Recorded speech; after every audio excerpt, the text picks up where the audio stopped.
లేదా? ముందుకు వెళ్ళిపోయావు, సరిగ్గా కూర్చో.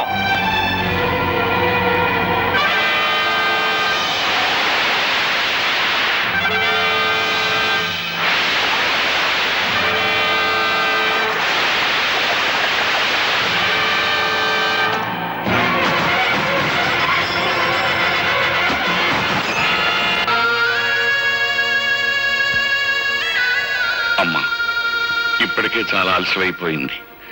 మీ నాయనమ్మ గారిని నిజంగా నిండు మనసుతో ప్రేమించిన మనిషి నీ చేతుల మీదుగానే ఈ పని కూడా పూర్తి చేయి. ఆయన తప్పకుండా వస్తారు, ఆ నమ్మకం నాకుందండి. ఆ నమ్మకం నీకుంటే చేతగాని వాళ్ళ చేతులు కట్టుకుని నా ఎదురుగా నిల్చోటం దేనికి?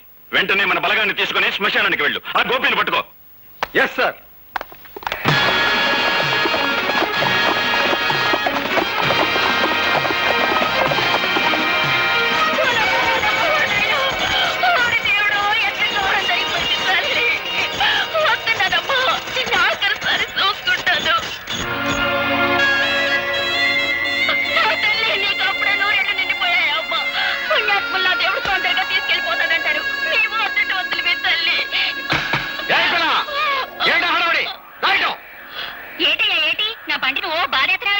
ఏమిటా ఏడుపులో? ఇంతకేమన్నావు? సూర్యచంద్రరావు పంపితే వచ్చాను. అవును, సంస్కారం లేని తల్లికి దాన సంస్కారం చేయడం ఎట్టలేక అదేదో నన్నే చేయమని కేసునాలు అగ్గి పెట్టేసి పంపించారు. సూర్యచంద్ర గారి మనుషుడు ముందు చెప్పలేదే? కానీ కానీ తొందర కానీ. నన్ను ఆడ చెప్పనిచ్చా? తొందర కానీ.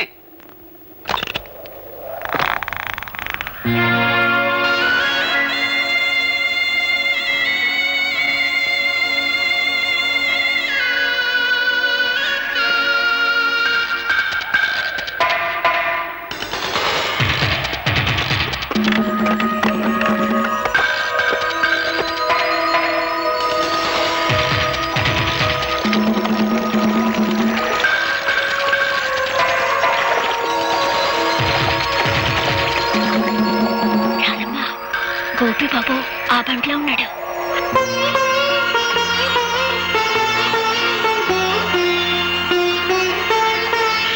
అబ్బాయి, పోలీసులు.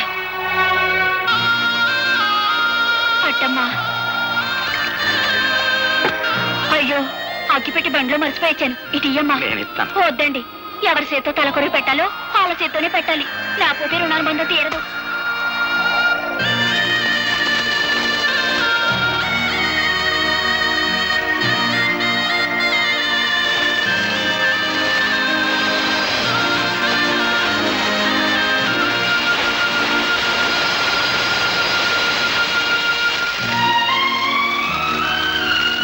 అమ్మమ్మ, ప్రత్యక్ష సాక్షి పేరుతో నీ చావుకు నేను కారకునయ్యాను.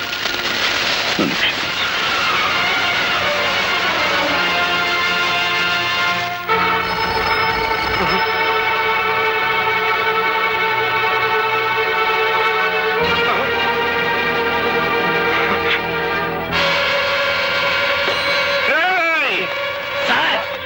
నా ఇంటి చుట్టూ 100 పోలీసులు కాపలా ఉంచుతారని ఆ ఇన్స్పెక్టర్ అశ్రీ గారు చెప్పారా? ఎక్కడ తెచ్చాడు? ఈలోగా మమ్మల్ని ఏర్పాటు చేశాం కదా సార్. ఏమైనా చంపాలో చెప్పండి. మా అమ్మకి అంత్యక్రియలు జరిపించేశాడంట. నాకు అంత్యక్రియలు జరపడానికి వచ్చేస్తున్నానని ఫోన్ చేశాడు రా గోపి గారు. వచ్చేస్తారా? నాకు అంత్యక్రియలు జరిపించండి.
సమయానికి వచ్చేసావు. వస్తున్నా.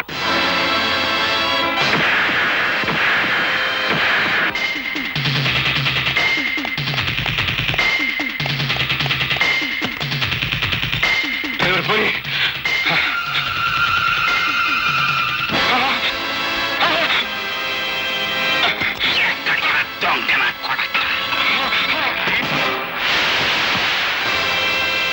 మోసం చెయ్యటం నీకొక్కడికే తెలిసిన విద్య కాదురా. అదే మోసానికి నేను దిగజారితే నీ బతుకు చూస్తుండా.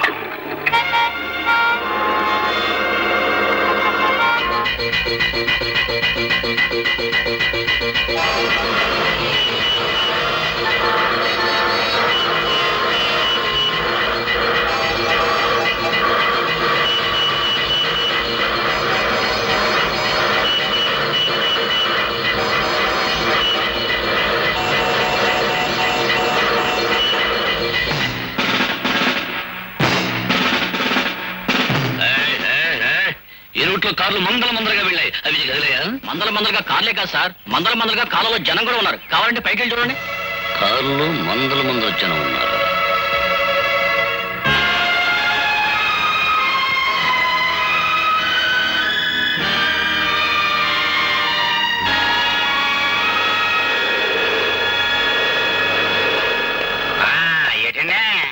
వంటశాల మీదకి మిడతల దండి వచ్చినట్టు మీ పోలీసులు అంతా ఒకేసారి వచ్చారు. ఏమన్నా కిరికిరా? మిమ్మల్ని అందరూ అరెస్ట్ చేసి తీసుకెళ్ళడానికి ఫుల్ పవర్ తో వచ్చాం. మమ్మల్ని అందరినీ అరెస్ట్ చేయాలంటే ఈ ఊరు జనాభా 7,500, మీ జీపులు 5 సాలం. ఇంతకీ మమ్మల్ని ఎందుకు అరెస్ట్ చేస్తున్నారో చెప్పనే లేదండి. జైల్లోంచి తప్పించుకున్న గోపి మీలో ఉన్నాడని మాకు నమ్మకం. బాలే కనిపెట్టేశారండి. నేనేనండి గోపిని. నేనండి గోపి, నన్ను అట్టుకెళ్ళండి. అబ్బా నేనే గోపిని, నన్ను అట్టుకెళ్ళండి. నేనే గోపి.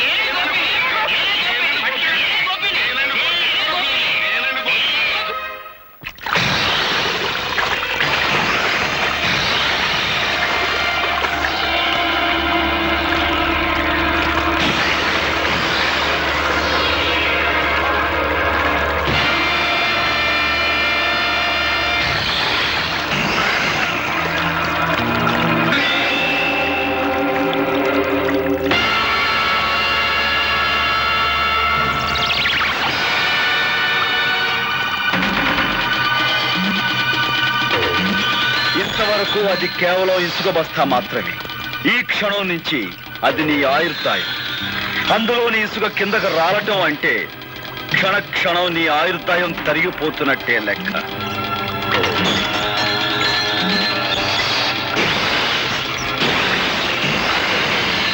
నూరు గొడ్లు తిన్న రాబందు కూడా ఒక్క గాలివానకు చచ్చినట్టు ఎంతో మంది హత్య చేసిన నీ ప్రాణాలు ఇప్పుడు నా గుప్పెట్లో ఉన్నాయి. అమ్మో, ఇసుకంత కాలిపోతుంది.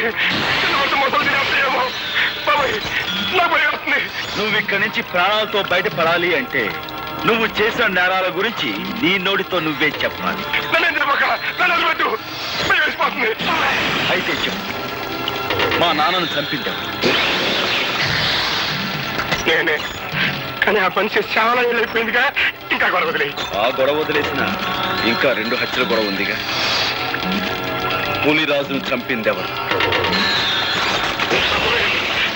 కాలిపోతుంది. చెప్పు. బాబోయ్, పులిరాజును చంపింది ఎవరు? గారి పేక మీద కాలేసి తొక్కి చంపింది నేనే. కానీ అలా తొక్కమని చెప్పింది, నా చేత తొక్కిచ్చింది ఆయన రాత్రి. మా అమ్మమ్మని, అదే నీ కన్న తల్లిని మమ్మల్ని చంపని చెప్పింది, చంపించింది కూడా ఆశ్రయగాడే.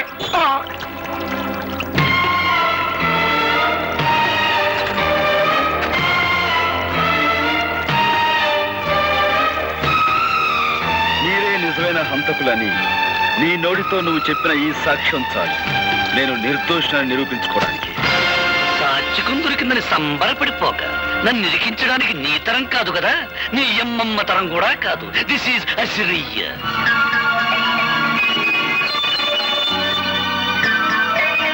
మాట్లాడడానికి వచ్చావు. నాతో మన రహస్యాలన్నీ చెప్పించేసి ఆ టేప్ రికార్డింగ్ చేసేశాడు. వాడు రికార్డింగ్ చేస్తుంటే నువ్వు డాన్సింగ్ చేస్తున్నావా? గురికము ఎక్కాల్సాడు ఉసుకొని బెదురుతుంటే నువ్వు చేసిన మద్దలో నాకు బాగుందన్న సంగతి నీకవుడు చేస్తావా? పాలకోవా నాయాలా. ఓ పక్క నన్ను అర్తిగల్లాగా ఏలాడి తీసేసి మొసళ్ళకి వేసేస్తానంటారయ్యా. నిన్ను మోసాళ్ళకేసే ఛాన్స్ ఆడికిందుకు ఇస్తాను, నేనే వేసేస్తాను.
హార్మోనియం పెట్టి నీ దగ్గర నుంచి క్యాసెట్ ఎలా రాబట్టుకోవాలో ఈ ఆవుదాల సరికి బాగా తెలుసురా.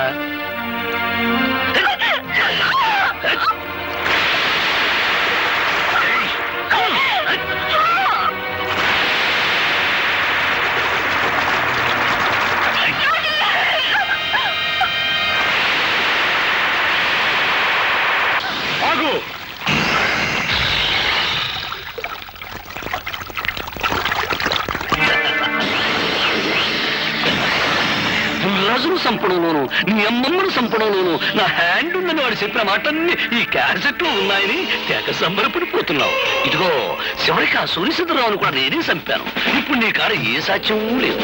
ఈ మర్డర్ కేసు కూడా నీ మీదే బరాయి చేస్తాను. దట్ ఈస్ ఆవుదార అసరయ్య, ఇన్స్పెక్టర్ ఆఫ్ పోలీస్.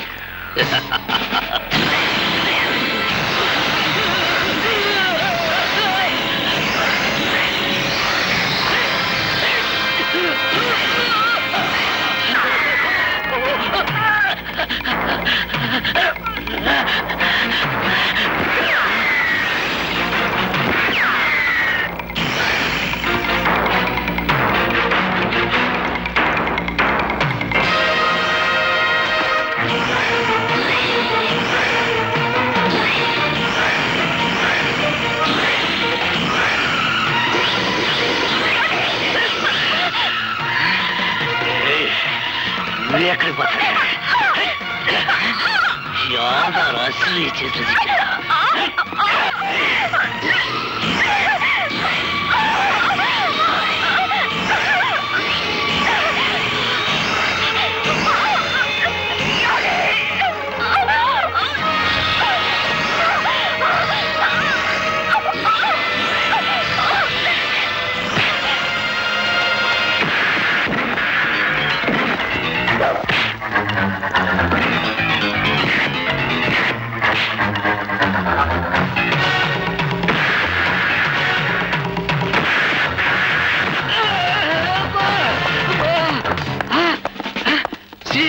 నమస్తే. అబ్బా, మన బెటాలియన్ వచ్చేసారన్నమాట. సార్, యువతల వ్యక్తి ఆ హంతకుడు పట్టుకున్నాం. అది హంతకుడు, అరెస్ట్ చేయం. వెరీ గుడ్, చాలా మంచి పని చేశారు. మన డిపార్ట్మెంట్ కే మంచి పేరు తీసుకొచ్చారు. Thank you sir. ముందు ఇన్స్పెక్టర్ అసలేను అరెస్ట్ చేయండి. నేనే తప్పు చేశాను సార్, నన్ను అరెస్ట్ చేస్తున్నారు. నువ్వేం తప్పు చేశావా? నీకంటే ఆ గోపి చాలా తెలియని వాడు. నువ్వు ఈ మాట అంటావని చెట్టుకో మైకు పుట్టుకో స్పీకర్ అరేంజ్ చేశాడు.